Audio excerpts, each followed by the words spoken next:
بله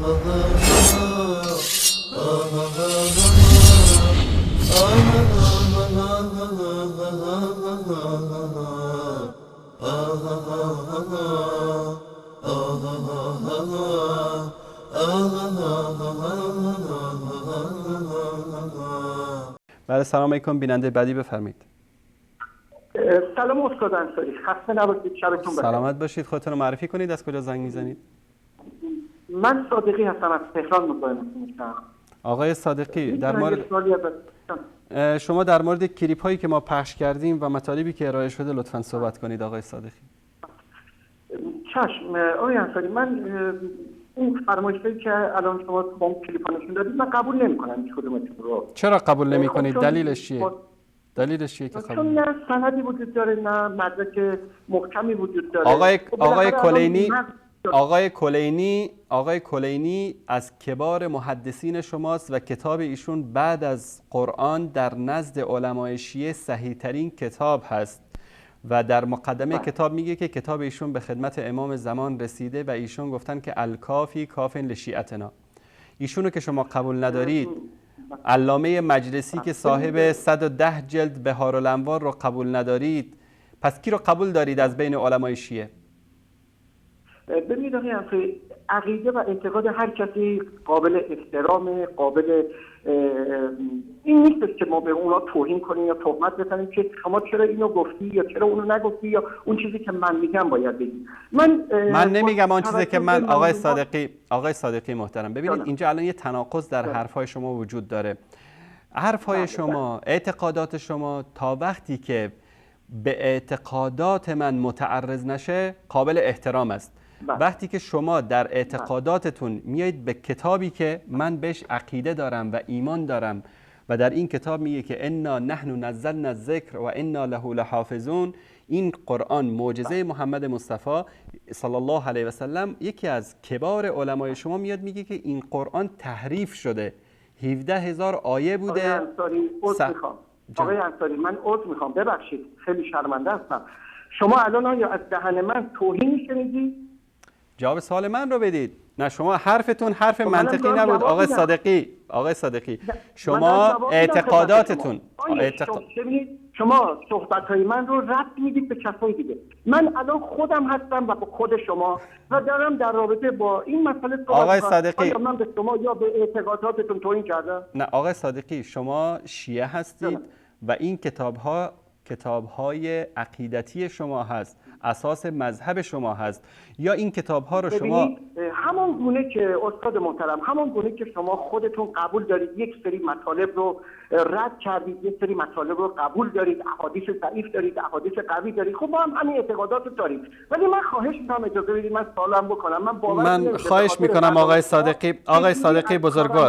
صادقی بزرگوار، ما بینندگانی که با همون در صحبت صادق نباشن، مثل فامیلی بزرگوار شما صادق نباشن، ما به این اجازه نمیدیم صحبت بکنن. شما اول در مورد مطالبی که در برنامه ما مثل بقیه بیننده نظرتون رو بگید با دلیل، با مدرک. بعد از اون من اجازه میدم شما هر موضوعی که دوست دارید صحبت بکنید.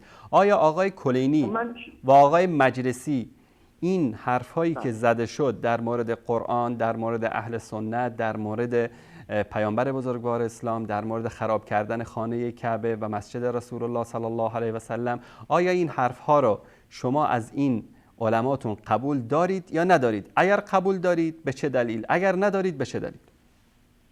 چشم آقای انصاری، من در اون حد و اندازه‌ای نیستم که بخوام حرف اونها رو قبول کنم یا رد کنم یا بخوام در رابطه با حرفای اونها اظهار نظر بکنم.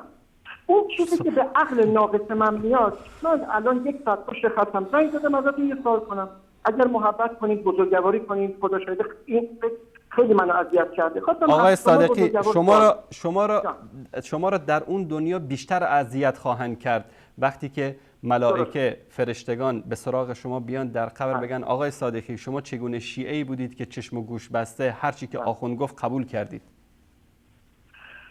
آقای انصاری، من این چیزی رو که عقلم میگه قبول میکنم. اون چیزی که منطق میگه، خداوند پیامبری را دیگه نفرستاد به خاطر اینکه به فرمایش خود شما مغز و عقل انسان پخته میشه.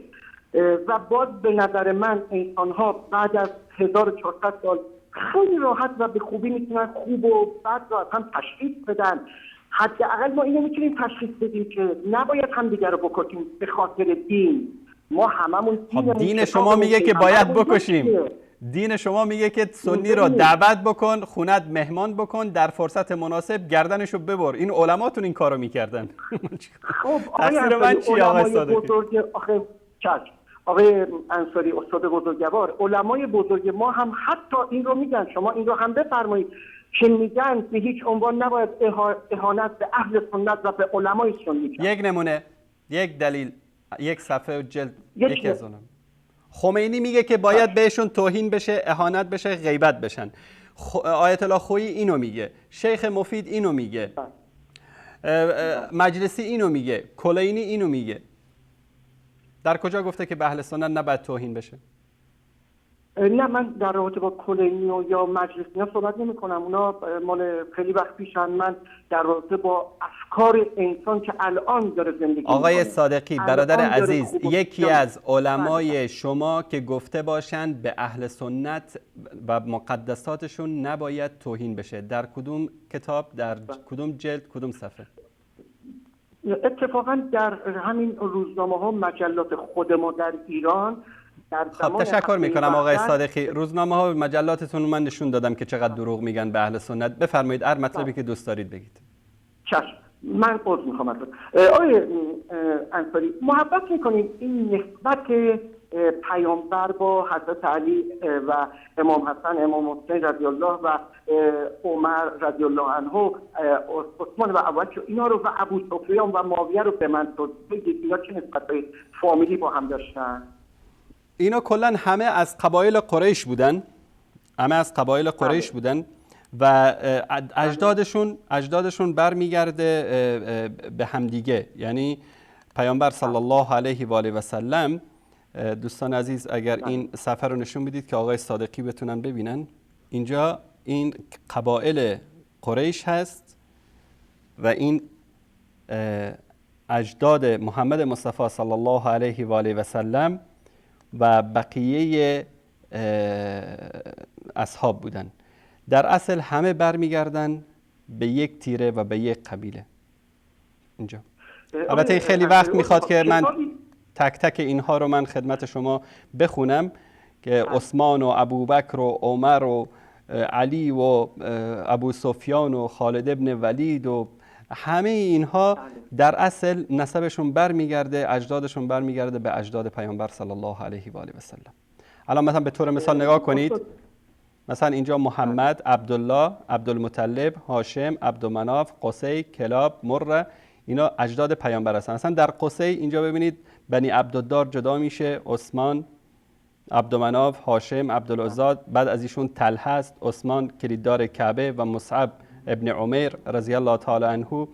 مثلا از مره اینجا جدا میشه قبایل مخزوم که خالد ابن ولید از اونها است، خالد ابن ولید ابن مغیر ابن عبدالله ابن عمرو ابن مخزوم ابن یقظه ابن تمیم ابن مره که یکی از اجداد پیامبر صلی الله علیه و سلم است. استاد عذر میخوام، کتابی هستش که اینها رو قشنگ به همین شکلی که الان نشون میدید به ما بتونیم استفاده کنیم و بخونیم؟ شما در نسب قریش، شما در مورد نسب قریش در کتب انساب در کتابخانه المکتبه الشامله میتونید جستجو بکنید در اینترنت. کتب الانساب به عربی هست و کلا تفاصیل اینا رو خدمت شما میگن. خیلی متشکرم استاد بزرگوار. تشکر آقای صادقی. خدا نگهدار شما. قربان.